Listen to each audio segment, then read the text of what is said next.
RV lifestyle. For instance, I haven't showered today. I don't need to, but I've got a lot done in this great kitchen where everything's close at hand. Got the Apple TV going in the background, a little instrumental whatever coffee house music. Quite the life.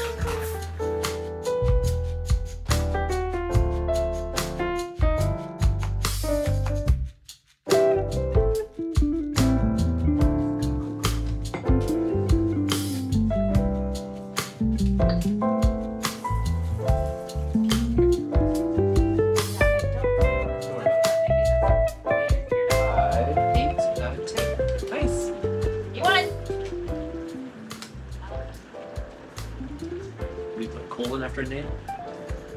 Do it, Ella. Ella, you can do it. There, kitty. Okay, go ahead. Do it.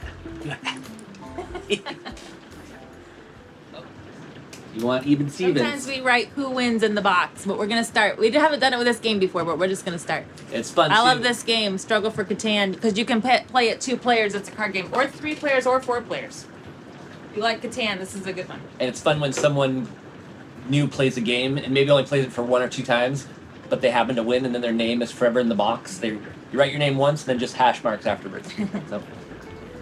Good rainy day.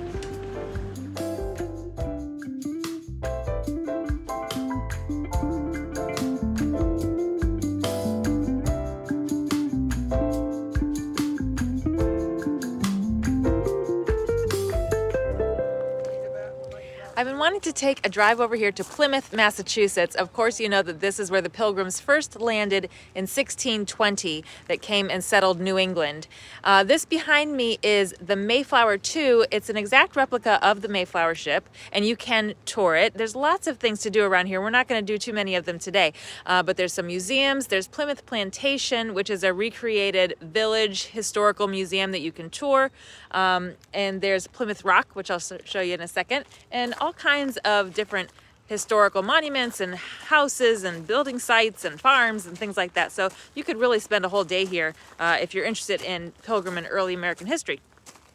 Now, Plymouth Rock it is a national monument and kind of a symbolic rock. Now, no one is really suggesting that the Pilgrims actually stepped foot on this rock, but it was in the harbor when they came in here. They might have moored their tender boat to it when they came in from the Mayflower, and over the years it has been dug up and moved to different museums and They cut the top off of it. Cut apart and pasted back together. Yeah. So in 1920 they built this kind of Colosseum looking structure around it just to make it into a national monument that people could come and visit. So it's not super impressive because the rock itself is much smaller than the original rock. So when the Pilgrims first landed here in 1620 in Plymouth Harbor, they stuck nearby for the first few years, and about 3 miles away from here is Plymouth Plantation, which is a reconstructed, recreated 1620 village that you can go and visit. You can pay to tour in there. They've got reenactment actors, just like any other historical village. We're not going to go there today, but a few years later, after people had built initial houses and kind of gotten settled, the Pilgrims started to branch out and got some land grants, and they built farms and homes in other places around the area. So one of the places that they went to is the town of Duxbury, about 10 miles north of here, and we're going to head up there because we have a special connection to one of the Pilgrims who moved to Duxbury, and I'll tell you about that in a minute.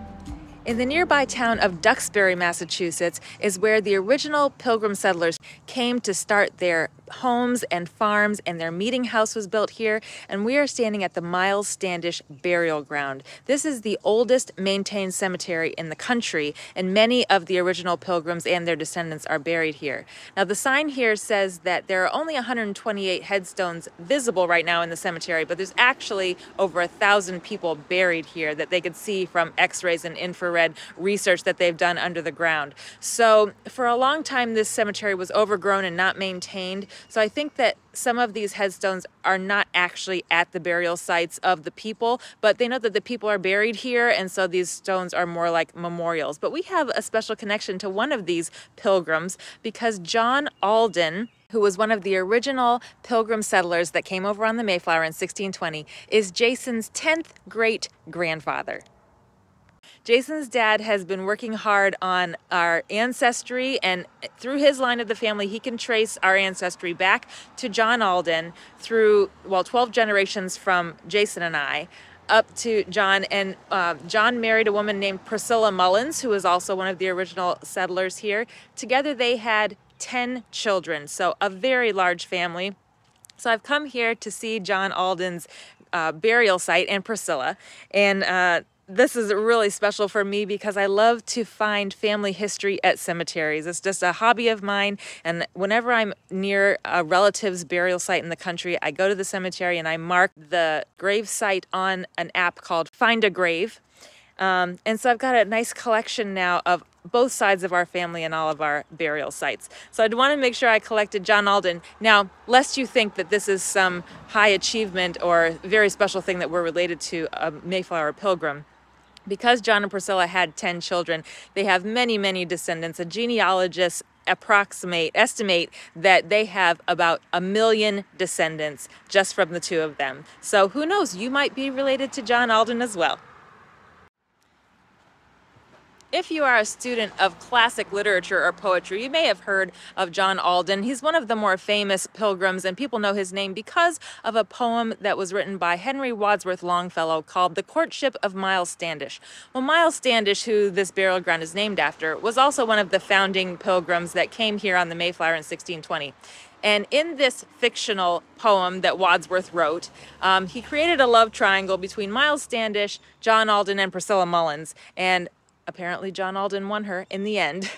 So that might be why you would have heard their names before, but they're two of the best known pilgrims of that time because of that poem.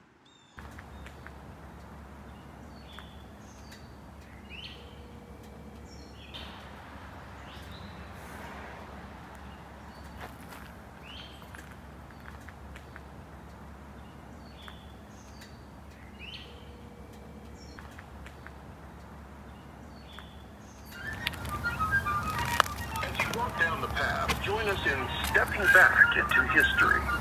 Take note of the name. A few minutes away from the cemetery is the John Alden historic site of where they lived. Now, this is a reproduction house, and it's only open for tours during the summertime, so it's closed right now. I don't know a lot about it, but I do know that the family moved here from Plymouth Colony in the late 1620s, maybe 1630, and this was the plot of land that they got from the colony to build their farm on. There's a foundations site out in the woods a little ways that we didn't walk back to, but there's a foundation of an original house back there somewhere. So if you're interested in more information, this would be an interesting site to come to. We just can't get into it right now, but there is a phone tour. You know, you can dial the number and put in the number stops, and it will give you some history of the land and the family. So nice little stop here today.